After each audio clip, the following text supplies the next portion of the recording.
sewing friends, welcome to my sewing room. My name's Beth, and if you're new, welcome. Today I'm making another Christmas ornament. It's sort of a front door with a wreath and the year. So I tried embroidery with the year, but I decided to go with some cross stitch. So I used a little bit of Aida cloth, and I found this pattern in an old book for my numbers. I have some rickrack, some fabric, and I'll leave the information below on how big my little pieces are right here. I needed 2 pieces, green for the front door, and then I used some muslin fabric around it, and then that little bit of Aida cloth in the bottom of the door so I could add the year with cross stitch.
After getting all of my little pieces sewn together, I trimmed my year here to about 1 inch piece. It's a little bit bigger because I wanted a little excess, and this piece of Aida cloth is bigger than I needed. I didn't know exactly how big I should make it, and it's always easier to work with a piece that's just a little bit bigger than you need. So after I had everything together, then I was able to trim my front door.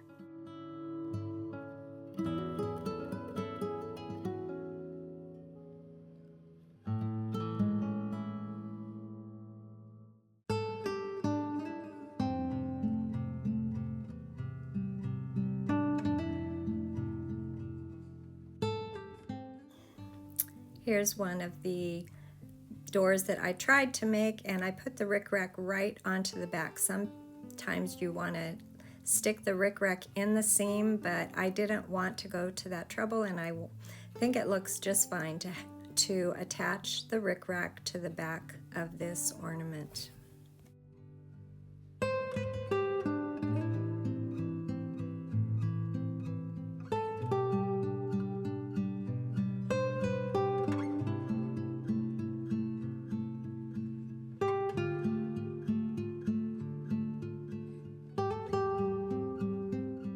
I have a little ribbon here to hang the ornament. I put a knot in there, and I'm setting it on the inside of my ornament before I put the right sides together. I'll sew all the way around my ornament, leaving an opening in the bottom.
there's still an opening in the bottom of my ornament, but since I'm adding this rickrack all the way around, I left that opening knowing that when I come to that section, it will be closed up. So I laid that rickrack along the back of the ornament and tried to stitch as close as I could to the edge of the ornament. And as I turned, I just turned that rickrack. I turned the whole ornament and then I tried to tuck that rickrack into the next side.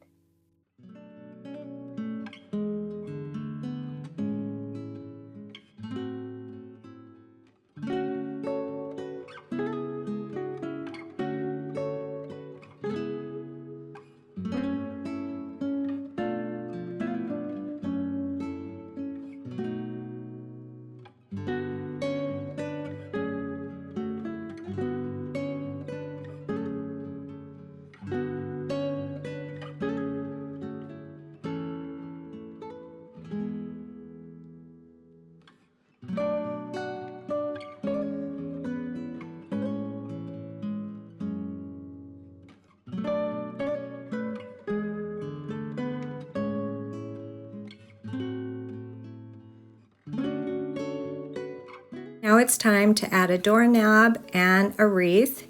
So I have a red doorknob here with a button, and then I have these little sort of decorative patches in my sewing stash. I've used these a few times here on the channel and I still have more. They always seem to pop up around this time of year.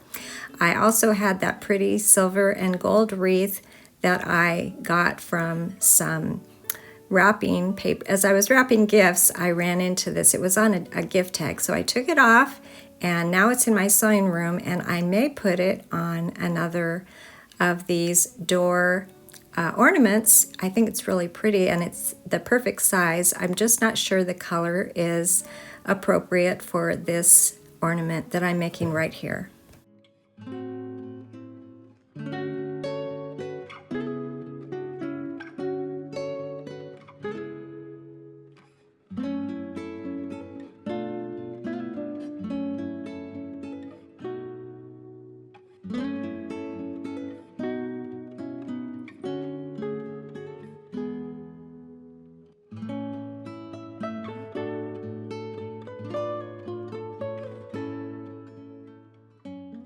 This ornament was an idea that I had, and I made a few before I settled on the design that I'm showing you today. Here's one of the earlier ones that I used some felt, and here's one where I did that embroidery that is just not very neat and tidy looking, and then here is today's. So this is a fun project. I thought about different ways that I could do it, and I really like the way that it turned out. Thank you for joining me today. I'll see you next time.